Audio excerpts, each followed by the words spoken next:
नमस्ते, स्वागत है आपका हमारे new trick with DD channel में। चलिए शुरू करते हैं व्यक्तित्व निर्माण का सिद्धांत। तो अगर आपको हमारी वीडियो पसंद आए तो प्लीज हमारी वीडियो को लाइक जरूर करें। तो शुरू करते हैं व्यक्तित्व निर्माण का सिद्धांत।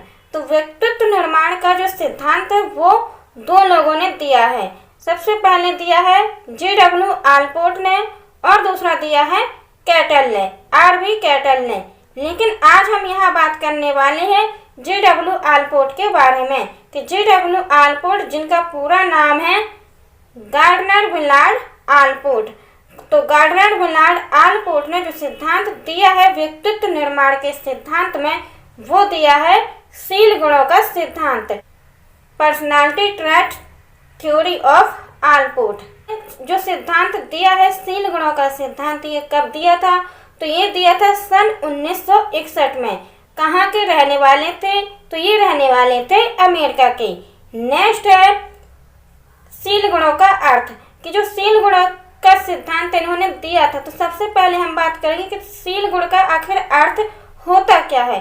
तो शील गुण का मतलब होता है कि व्यक्ति के अंदर पाए जाने वाले ऐसे अलग अलग गुण जिससे उसकी पर्सनालिटी मतलब व्यक्तित्व का निर्माण होता है, उसे ही शील गुण कहते हैं। तो कहने का मतलब है कि एक व्यक्ति में जो अलग अलग गुण पाए जाते हैं, जैसे कि किसी में प्रेम का भाव बहुत अधिक होता है, किसी में घृणा का बहुत अधिक होता है, किसी में ईमानदारी का होता है। तो ऐसे अलग अलग बहुत सारे गुण होते हैं व्यक्ति के अंदर। किसी में सहनशीलता बहुत ज्यादा होती है। तो ये जो अलग अलग गुण व्यक्ति में पाए जाते हैं, इन सारे गुणों को जब मिला दिया जाता है, तो इन सभी गुणों को जब मिला दिया जाता है उसे ही हम कहते हैं शील गुण। जैसे कि झूठ बोलने की कला। अब देखिए किसी के अंदर क्या है, झूठ बोलने की कला बहुत अच्छी होती है। कुछ लोग ऐसे होते हैं कि झूठ इतनी सफाई से बोल जाते हैं कि सामने वाले व्यक्ति को पता ही नहीं लग पाता कि इसने झूठ बोला है या फिर सही बोला है। नेक्स्ट जो है सच बोलने की कला। अब किसी व्यक्ति में क्या है, सच बोलने की कला इतनी अच्छी होती है कि लोगों को लगता है कि ये तो एकदम क्या है, राजा हरिश्चंद्र बन गया है। तो किसी किसी में सच बोलने की कला भी बहुत अच्छे से कूट कूट के भरी होती है। नेक्स्ट जो है अपनी बात को अलग ही अंदाज में दूसरों के सामने रखने की कला। तो कुछ व्यक्ति ऐसे भी होते हैं जो अपनी बात को इतनी अच्छे तरीके से लोगों के सामने रखते हैं कि सामने वाला व्यक्ति क्या है, एकदम इम्प्रेस हो जाता है, एकदम आकर्षक हो जाता है उसकी बातों से। उसे लगता है कि अब बस ये व्यक्ति बोलता जाए और मैं सुनता जाऊं। तो इस प्रकार वो व्यक्ति क्या है, अपनी बातों को दूसरे के सामने रखता है। अब कुछ लोग ऐसे भी होते हैं जिनमें ईमानदारी का गुण होता है। अब हम बात करेंगे कि आलपोर्ट ने जो परिभाषा दी है, जो डेफिनेशन दी है, वो क्या दी है, और इस डेफिनेशन को आपको बहुत अच्छे से याद रखना है। तो डेफिनेशन है, परिभाषा है आलपोर्ट के द्वारा कि व्यक्तित्व व्यक्ति के मनोदैहिक व्यवस्थाओं का गत्यात्मक संगठन है जो व्यक्तित्व को उसके वातावरण से अपूर्व समायोजन का निर्धारण करता है। तो कहने का मतलब है कि जो आलपोर्ट ने जो ये परिभाषा दी है कि व्यक्तित्व व्यक्ति के मनोदैहिक व्यवस्थाओं का गत्यात्मक संगठन है, तो आपको इनकी इस डेफिनेशन में मात्र मनोदैहिक व्यवस्थाओं का गत्यात्मक संगठन है, इसी शब्द को बस आपको याद रखना है। अगर आप मात्र मनोदैहिक व्यवस्थाओं का गत्यात्मक संगठन मात्र इतना याद रख लेते हैं तो आपको आलपोर्ट की पूरी परिभाषा याद हो जाएगी। तो इसे हम एक ट्रिक के माध्यम से जानेंगे। तो देखिए, मनोदैहिक का मतलब होता है मन और देह। मन और देह क्या है, दोनों आर पार हैं। आलपोर्ट मतलब कि आर और पार, इस पार उस पार। तो मन और देह कैसे हैं, आर पार हैं। तो इस तरीके से भी आप इस परिभाषा को याद रख सकते हैं। नेक्स्ट है कि जो इन्होंने शील गुण बताए हैं वो कितने बताए हैं। तो इनके अनुसार जो शील गुण होते हैं, इनके अनुसार हमारा व्यक्तित्व 17,953 शील गुणों से बना है, जिन्हें 4,500 भागों में बांटा जा सकता है। तो अगर आपसे पूछा जाए कि आलपोर्ट के अनुसार जो इन्होंने शील गुण की संख्या बताई है वो कितनी बताई है, तो वो बताई है 17,953, और अगर पूछा जाए कि शील गुणों से किसका निर्माण होता है, तो शील गुणों से व्यक्ति के व्यक्तित्व का निर्माण होता है, जिन्हें जो 17,953 शील गुण बताए हैं, इसी कितने भागों में बांटा है इन्होंने, तो इसे बांटा है इन्होंने 4,500 भागों में। तो ये तो हो गई कि इन्होंने जो शील गुण बताए हैं कुल टोटल, अगर आपसे पूछा जाए कि टोटल शील गुण कितने बताए हैं, तो वो बताए 17,953, लेकिन इन्हें बांटा कितने भागों में है, तो इन्हें बांटा है 4,500 भागों में। अब जो है इन्होंने मूल रूप से अगर आपसे पूछा जाए, तो मूल रूप से इन्होंने दो प्रकार के बताए हैं। तो अगर आपसे पूछा जाए कि इन्होंने मूल रूप से कितने प्रकार के शील गुण बताए हैं, तो इन्होंने मूल रूप से शील गुण की संख्या जो बताई है वो बताई है 2। पहला है हमारा सामान्य शील गुण और दूसरा है हमारा विशिष्ट शील गुण। तो जो सामान्य शील गुण है और विशिष्ट शील गुण है, इसकी हम आगे बात करेंगे, लेकिन उससे पहले आपको बता दें कि जो विशिष्ट जो शील गुण है इसे इन्होंने 3 भागों में बांटा है। पहला बांटा है कार्डिनल शील गुण, दूसरा बताया है इन्होंने केंद्रीय शील गुण और तीसरा बताया है गौण शील गुण। तो हम एक एक के बारे में बात करने वाले हैं। तो सबसे पहले बात करेंगे हम सामान्य शील गुण की। तो सामान्य शील गुण जिसे हम कहते हैं नियमान्वेषी शील गुण और इसी को हम कहते हैं विमीय शील गुण। तो सामान्य शील गुण के आपको 3 नाम याद रखना है। पहला तो सामान्य शील गुण है, दूसरा नियमान्वेष शील गुण है और तीसरा है विमीय शील गुण। तो क्या होता है सामान्य शील गुण या नियमान्वेष शील गुण या फिर विमीय शील गुण? तो देखिए, ऐसे शील गुण जो सभी में सामान्य रूप से पाए जाते हैं उसे हम सामान्य शील गुण कहते हैं। तो कहने का मतलब है कि ऐसे शील गुण या ऐसे गुण जो हर एक व्यक्ति में सामान्य रूप से पाए जाते हैं उसे हम कहते हैं सामान्य शील गुण। अब इससे होता क्या है, तो इससे व्यक्तित्व के निर्धारण में इनकी विशेष भूमिका नहीं होती। ये जो होते हैं ये कैसे होते हैं, मूर्त होते हैं या अमूर्त होते हैं? तो ये होते हैं अमूर्त। अमूर्त का मतलब है कि जो दिखाई नहीं देते, जिसे हम केवल अनुभव कर सकते हैं, जो दिखाई नहीं देते, जिसे हम केवल अनुभव कर सकते हैं, वही है सामान्य शील गुण। अर्थात इनकी अभिव्यक्ति जो है सतही मतलब कि बाहरी होती है। कि अगर आप किसी से बात कर रहे हैं तो अगर आपकी बातों से प्रेम का भाव झलक रहा है तो सामने वाले व्यक्ति को पता चल जाएगा कि आपके अंदर प्रेम की भावना है। और अगर आप किसी से घृणा से बात कर रहे हैं तब भी लोगों को पता चल जाता है कि ये हमसे घृणा से बात कर रहा है, मतलब कि इसका मन नहीं है और जबरदस्ती ये हमसे बात कर रहा है। तो जो इनकी अभिव्यक्ति होती है, सामान्य शील गुण की जो अभिव्यक्ति होती है वो होती है सतही या फिर बाहरी होती है।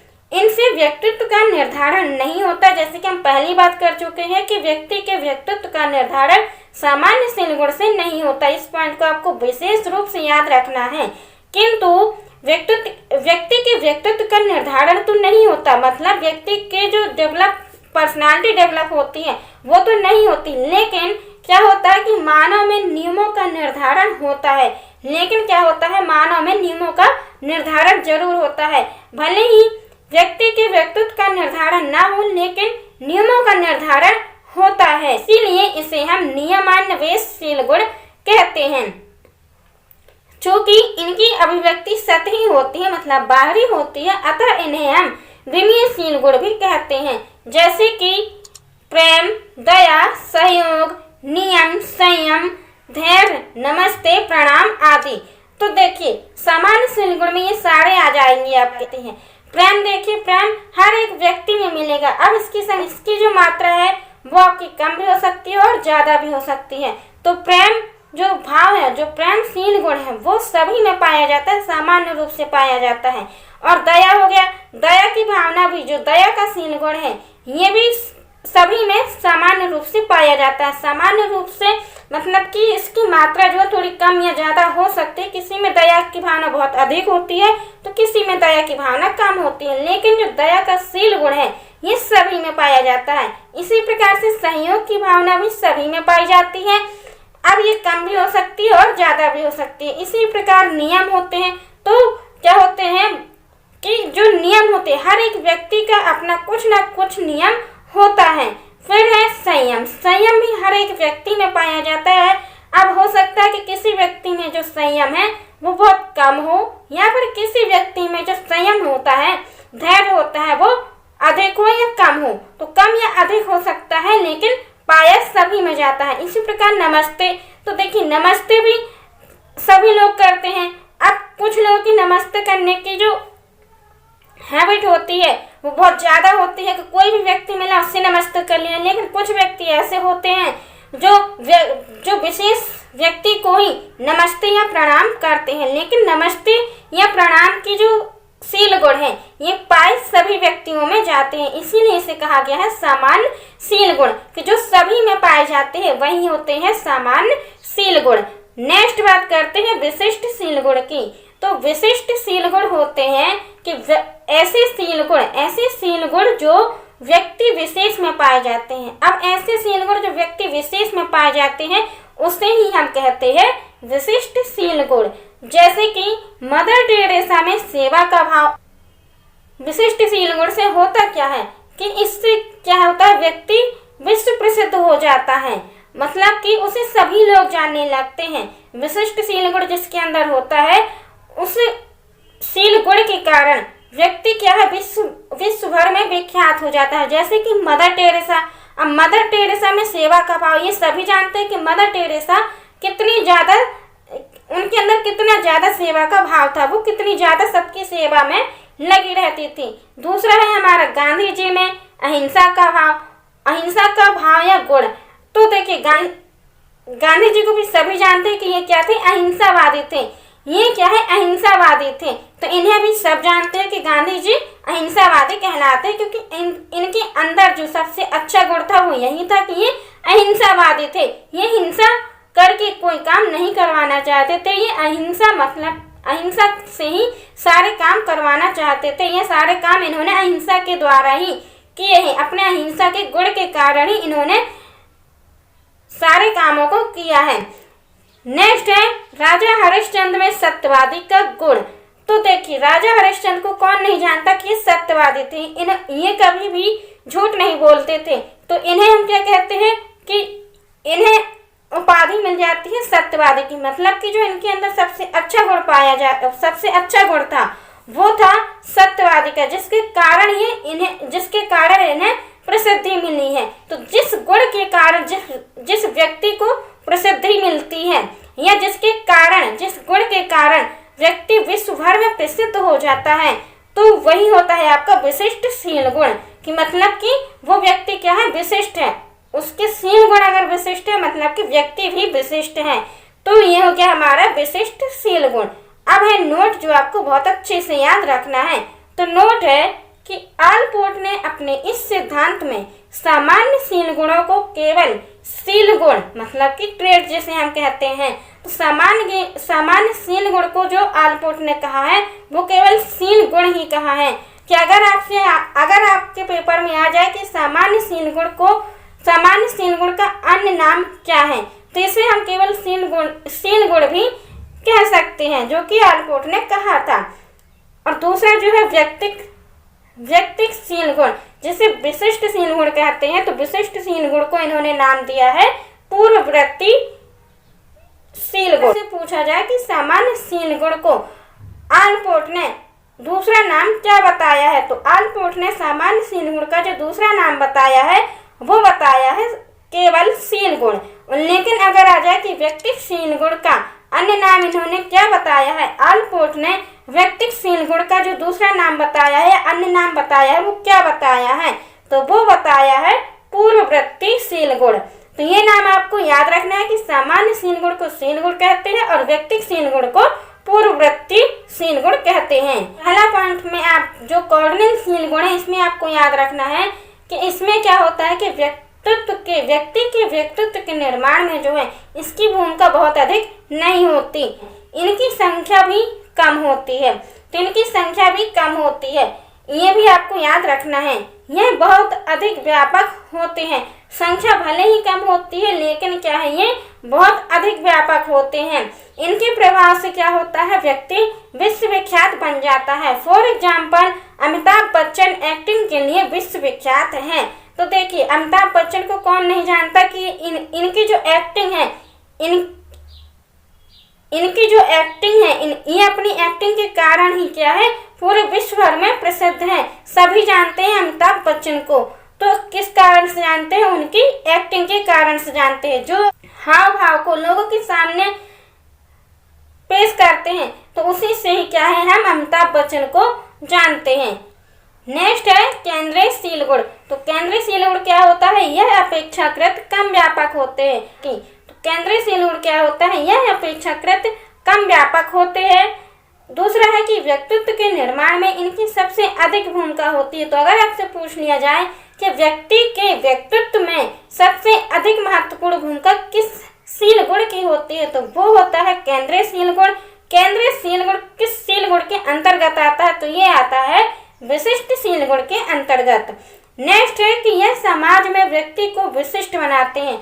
जो केंद्रीयशील गुण होते हैं, इसी से क्या होता है, व्यक्ति जो है वो विशिष्ट बनता है, मतलब कि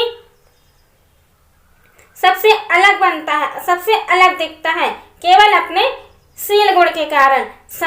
नेक्स्ट है कि समाज के प्रत्येक व्यक्ति में 5 से 10 केंद्रीयशील गुण अवश्य होते हैं। फॉर एग्जाम्पल सहनशीलता, सामाजिकता, सहयोग, आत्मविश्वास। तो देखिए सहनशीलता क्या है, सभी में पाया जाता है ये।